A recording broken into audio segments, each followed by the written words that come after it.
interaction designer at ConveyUX, and it's my pleasure to introduce a coworker of mine. He's a Blink's resident cartoonist and mandolin shredder through distortion pedals and everything. He's also a researcher, and in fact he's a researcher who sketches so much and so well that he regularly puts us designers to shame. So here to talk about UX in hardware is my coworker and friend, Jake Fleisher.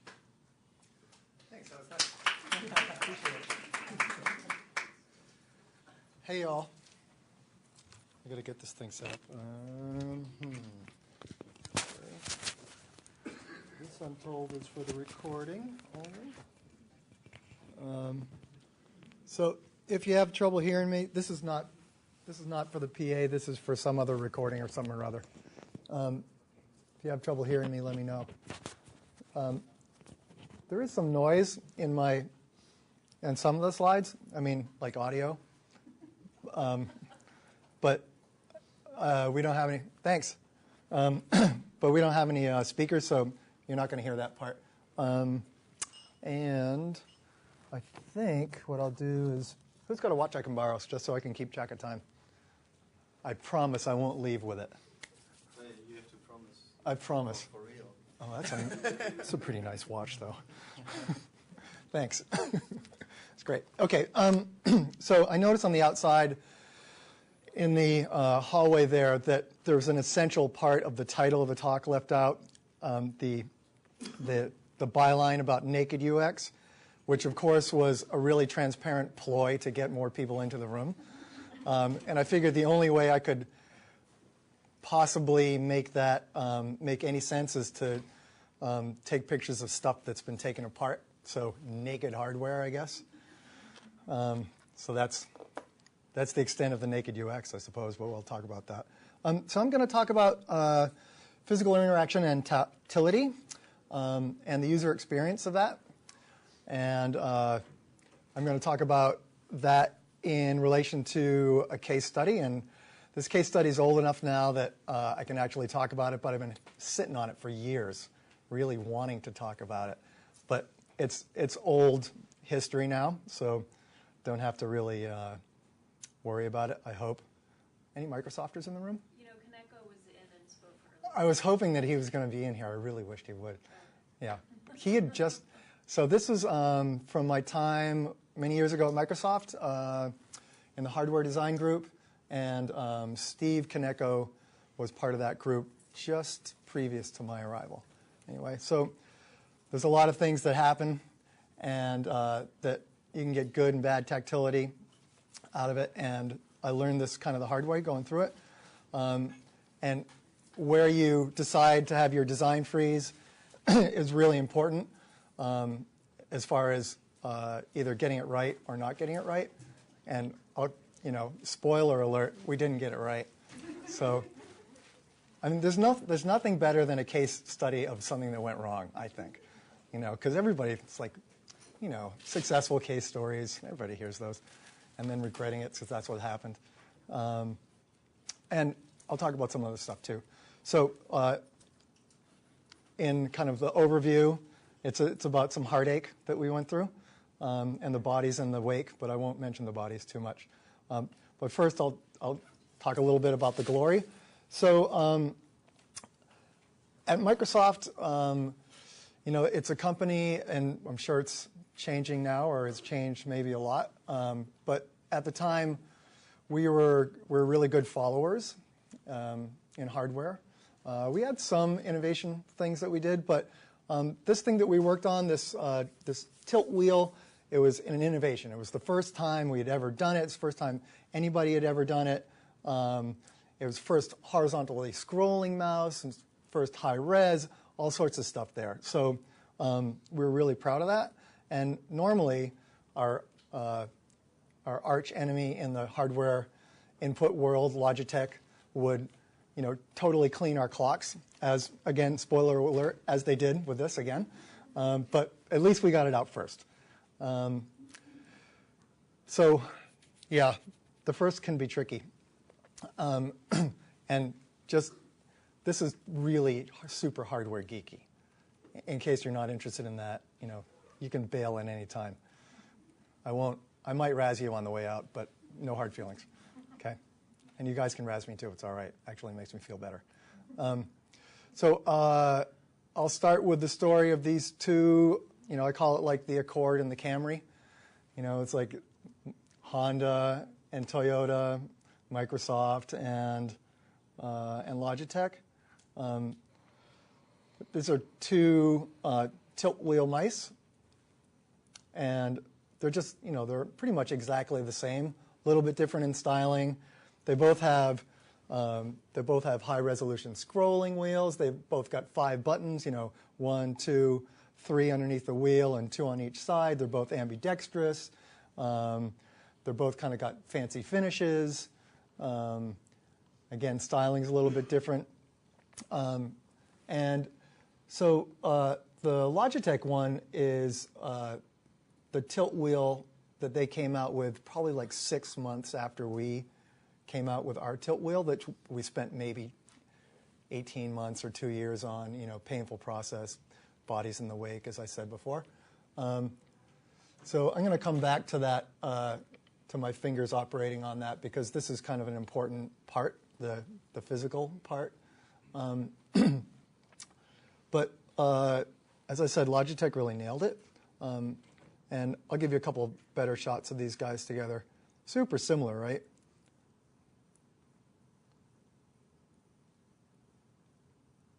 A little bit styling differences there, for sure.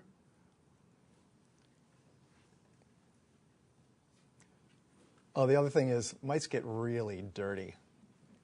This one was so gross to take apart. I took apart one new one, which was great. Both of these are the dirty ones, though.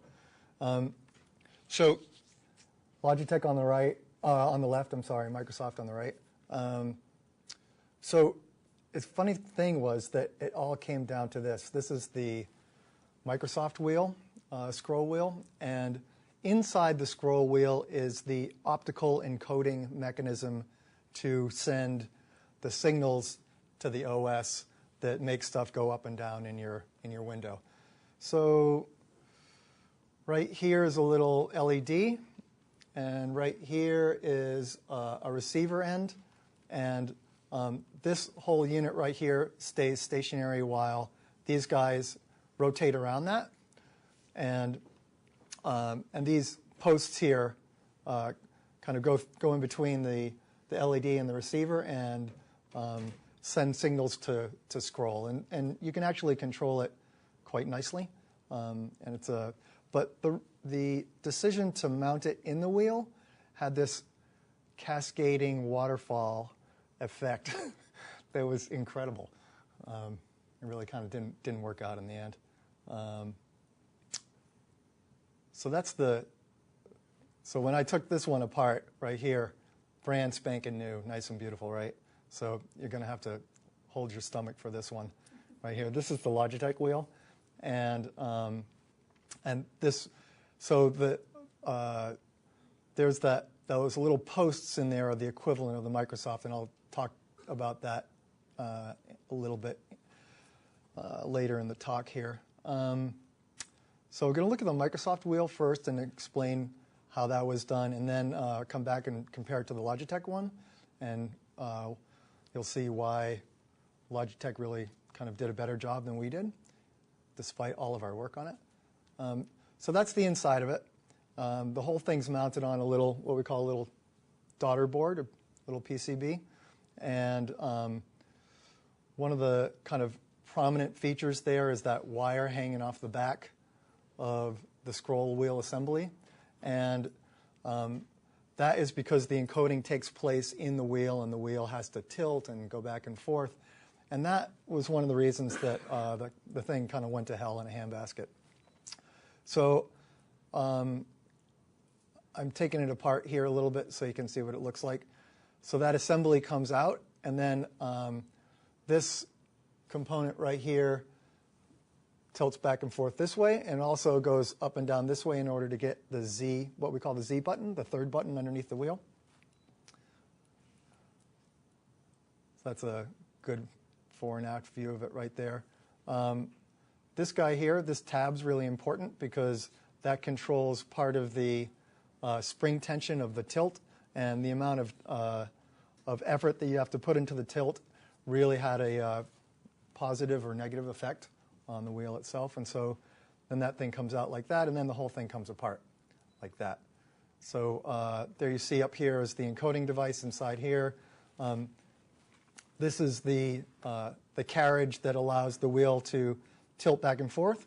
And then that carriage sits in another carriage that allows the wheel to go up and down for the Z switch. And one of the issues, or I'd say the biggest issue that caused the feel of this wheel to be not so great was you have all this stack up of tolerances, and the more tolerances you have that you get stacked up, the more wiggle room you have for stuff to be destroyed and for tightness to be lost, and that's what happened. So I'm going to point out the buttons here. So that's the Z button right there, and these are the two horizontal scroll buttons on the side, and you'll see that when we look at the Logitech setup, it's a lot different. Again, those are the horizontal buttons on the side, and so the wheel tilts, and it's got these paddles that go back and forth, and I'll show you those in a moment. It's probably hard to hear, but the Z button's really loud. We had to make it really, really stiff because people kept, in our research, when we were using the first prototypes, we had all these inadvertent actuations of the Z button, which is very bad. You don't want to hit that when you don't want to, you get this menu that comes up, it's not good. So we solved it in a couple of ways. One way was to make it really, really stiff, which is not a happy human factors thing to do. So that was kind of like a last-ditch part. Cutting off a little over there. All right. So let's take a look at this one then. So this is the first carriage that's mounted in there, and that allows the Z switch to be hit when you press the button down. But also, there's this little bit of play in the carriage itself, and ideally there wouldn't be any play there at all. So you got that amount of play as a beginning part that you have to move that amount until you're going to hit any switch. And then when you translate that from the hinge part of it up 10, 12 millimeters to the top of the wheel, suddenly where you start out with 1/3 of a millimeter play, now you're talking about maybe 1 millimeter or 2 at the end of that radius. So it's starting to get big. And then that's not the only thing that was added into the fuzziness of the system. Here's another part. So this is the tilting carriage that's in the Z carriage, and you've got all these parts together, kind of miraculous engineering of all of them. But they are kind of limited by the fact that you get all this stack up of stuff and it has more slop. So that little tab that I had pointed out before on the carriage, I'm going to go back to it, right there. So that tab right there fits into that little metal spring.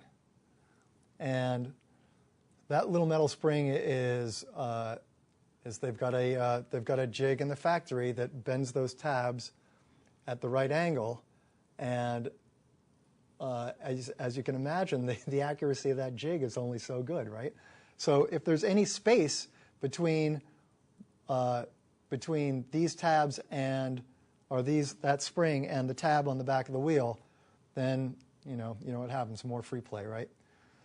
This is another view onto the Z switch here and the side buttons for the side scrolling. This will show us a little bit more. I forget what this one's about, but I'm going to be done really soon, so you don't have to tolerate this very long. So that's just showing those little steel tabs in there. And there's the little wing that fits in between them. Clicks down in there.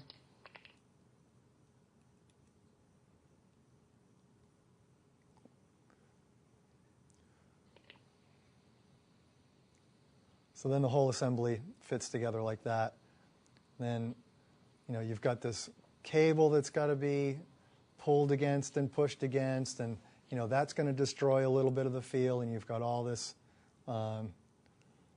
free play that's stacking up. So this is with the wheel mounted in the carriage, mounted on the daughter board, and you can see right here is one of those buttons that the wheel hits for side scrolling, and there's another one on the other side. And I want you to notice that, so the buttons are like this, and the actuators kind of swipe like that.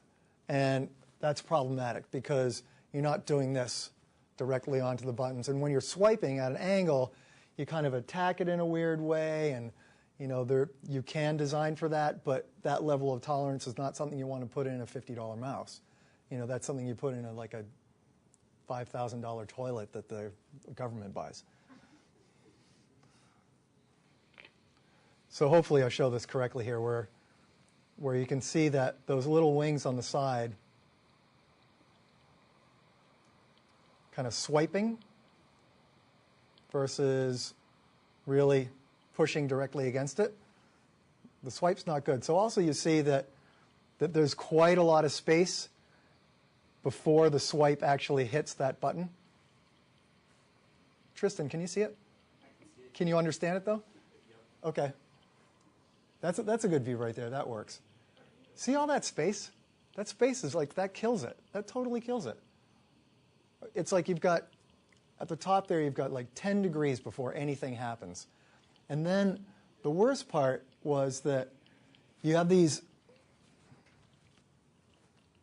wings here, right? They're doing this. And if you push it hard enough, it gets above the switch, and then it gets caught on top. I was like, oh, Christ. So why did you do it? Well, going back a slide that was in the very beginning, it's like, when do you decide to freeze your design, right? So how long do you spend designing, and then how long do you spend optimizing? And there's a direct connection to a dear friend at Microsoft, who is another hardware guy, said, well, there's never enough time to do it right the first time, but there's always time to fix it when it's broken. So remember this in your development process. There's never enough time to do it right. But when it's out there and people are complaining, then we're like, oh, we got to fix it.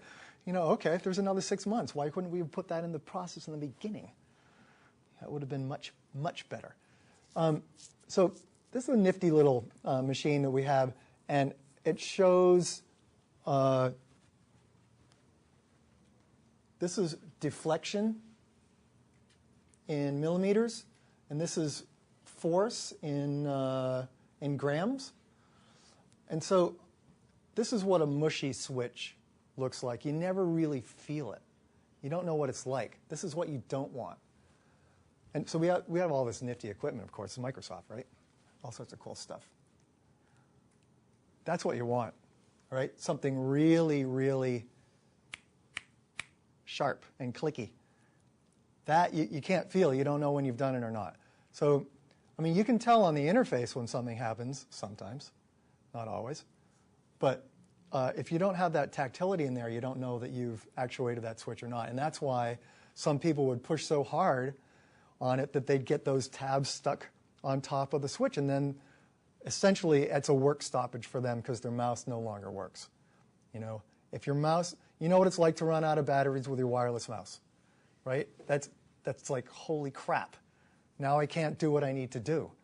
So that's not good. If it's all about productivity, it's not good. So that's what you want. That's what you don't want. Let me see what's next. So here's another part of the tactility thing. Just throw this in there for the mix. This has nothing to do with the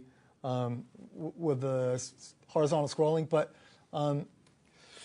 for many reasons, most of which I won't get into right now, we decided to have the wheel with no detents at all. It had something to do with the level of resolution for our vertical scrolling, and which, sad to say, was never picked up in the OS. So the resolution that the mouse and the hardware was capable of wasn't really kind of realized on the OS side. So you had this great part hardware that could do it, but the interface wasn't designed for it.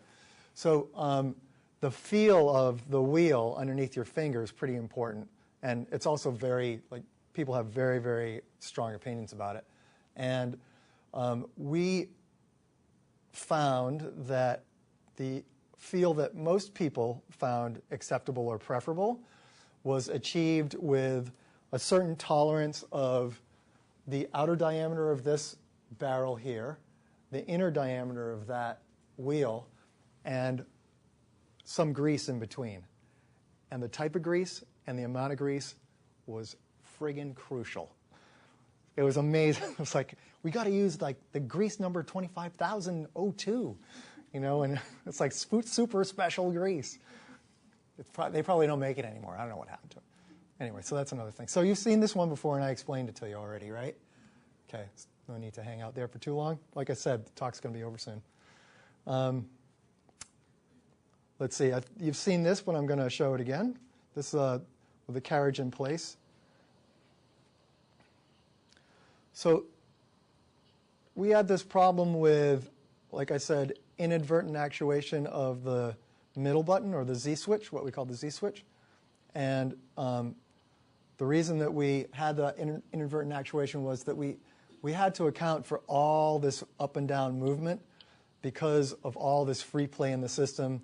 If we didn't give it that amount of movement, then the design was more difficult to do and the assembly was more difficult. So when we were designing this, we also had to, and when I say we, I'm thinking the mechanical engineers, they had to keep in mind, like, well, how is this thing going to be put together? If it's hard to put together, that costs us more. So if it takes 5 more minutes to put this thing together, you add that times, 20,000 or $1 million a year, it starts to add up, and then the bid for the construction gets higher. Here's another view of that wing and the button that controls horizontal scrolling. And there's another one right there. So that's touching it. And see all that space? That space really, that's the killer. Okay, so let's look at the competition. So first of all, dirty, dirty, dirty mouse. Very gross, so hang on to your hats. Yeah, I pulled this off out of the Blink archives. Yeah, I know. Definitely had to take a steam shower after this one. So this is the optical encoder that they have. There's the light right there. And so this is, it's big. The wheel fits in between here. And there's the receiver. And those little spokes in the wheel pass between this and the receiver. And then that's made into the signals that signal up and down scrolling. This horrible looking piece right here is the pivot mechanism, and one half of the mechanism is on the bottom of the mouse and the other is in the top. Super smart. You got 2 ends stabilizing the pivoting of this thing, so it's really, really stable, and it's got a teeny little hole and a really nicely matching little plastic tab that goes into the hole. So, and here are the 2 buttons. So whereas Microsoft had the buttons mounted up here and up here, these buttons are mounted down here, and you'll see pretty shortly the amount of space between those buttons and the thing that actuates it. So there's another view right there. Here's the Z switch, and here's the horizontal scroll buttons, and this is the cleat that the wheel mechanism mounts in. There's the wheel once again with the spokes inside, and so the interesting part there, like I said, is that the encoding mechanism is mounted on the board. It's not mounted in the wheel itself. So that made all the difference. There's all sorts of stuff in the design that you can do to stabilize the wheel when you don't have to account for the encoding mechanism being in the wheel itself. I know it's fascinating. I think this is, so I'm pointing out the buttons again. So that's the encoder right there that I just touched with the screwdriver. or the light for the encoder, and this is the receiver is on the other side. I think I'm about to touch it with a screwdriver, maybe. I can remember all the videos I shot for this. Yep, so those are the two encoders. Is this roughly the same cost to produce? I don't know, having not been part of, I'm thinking it's cheaper though, because the assembly's easier, and the tolerance stack up is less, and there are fewer moving parts in it, and fewer parts altogether.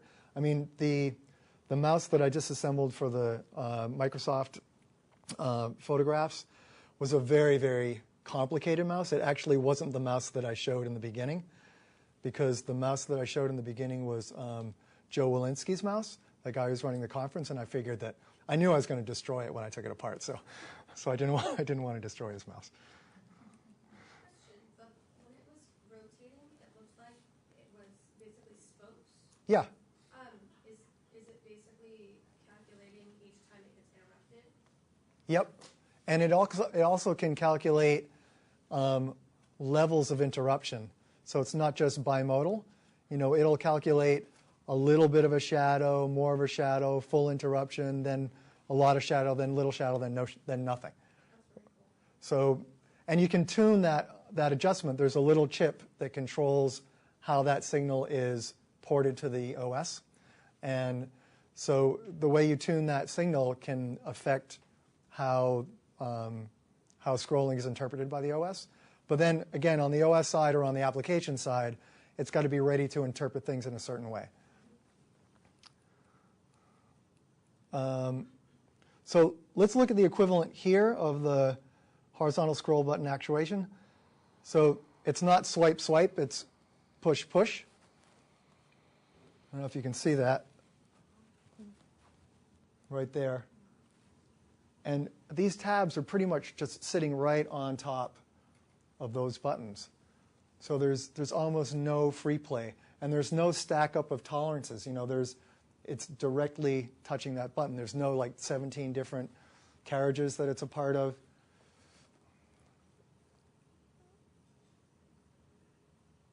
That switch is super, super simple. So this was pure heartbreak to see this come out, you know, when I felt it. You know, I spent like almost 2 years trying to make this scroll wheel work, but we froze that design too early. Yeah, I mean, hindsight's 20/20, of course, but they got to kind of look at it. There's another view of the switches. Z switch, 2 horizontal scroll switches. And this crazy looking thing. So you have to imagine here that this is the top case, and this is where, I don't even know what I'm looking at anymore here. So this is the wheel mechanism here, and that's the back of it. But that's where the top of the case captures the tilt on the top side. So it stabilizes it much better than the Microsoft design did. It's another view of the top.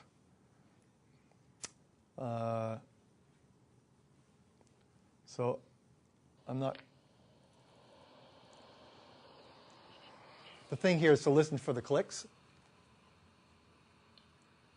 You hear it a little bit, right? Just a little bit. So that's a Z switch. You heard the...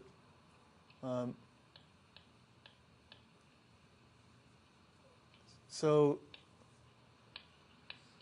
when I did that with a Microsoft mouse, you could hear the click of the Z switch, right? But you couldn't hear the click of the horizontal scroll switches. We had to make those really soft for everything to work. And the Z switch we had to make really hard. So in this circumstance, they could all make them at a consistent level. And then another thing was, that means that they could also source one switch versus 2 different switches. So suddenly you've reduced what you required in your line by 1 part, which when you're making thousands and thousands is really important. So we've seen this again. That's what it looks like on that mouse. Super crispy. That's also good, right? That's bad. That one's not good. So the first line is the click up, and then the second line is the click is the release. That's really, really bad. It's like that's one of our pre-production ones that we were still tuning. That's not so good either. Then you got 2 humps in it, so you don't know what's going on.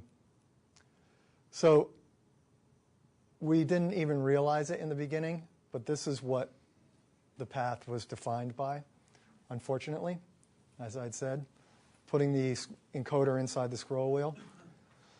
This is what Logitech did with the benefit of hindsight. And so let's take a look at this video one more time, and let's see if I can get it to the right spot. I can't read this, so it's small here. I think. So this is really important. Look at what my fingers are doing, all right? Look at all of the fingers, not just the scroll not just the tilting finger. And to kind of let you in on the secret, it's like, here's the problem. A tilt wheel, I think, is just a bad idea. You know, your fingers are not meant to go this way. They're meant to do this. You got plenty of strength and control in this direction, but in this plane, very, very little range of motion and very little strength and almost no control at all. So the whole premise of using this as the basis of your interaction to go horizontally was probably poorly thought of. This is the requisite peaceful closer.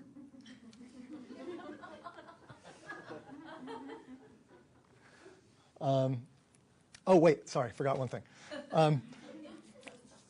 So I told you we did it, we did it first. That was the cool part.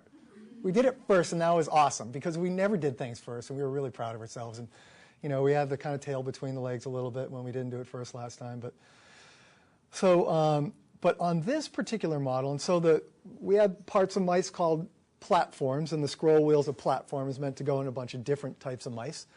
On this mouse, this has nothing to do with a scroll wheel. This is just a kind of thing that the scroll wheel went into. I want to point it out because it's cool. My buddy, another user researcher in the group, because he's a badass, and he's a user researcher. Now, when you see stuff celebrated on packages, it's design, right? It's not the science part. It's not like it's not the research part. He got his name on the box. That is so awesome. And then the ultimate awesomeness was he signed it for me. Yeah. So that's really the end. And thank you, sir, for the use of your watch. I really appreciate it. I was tempted momentarily. So yeah, enjoy the conference, everybody. That's it for this talk. Okay.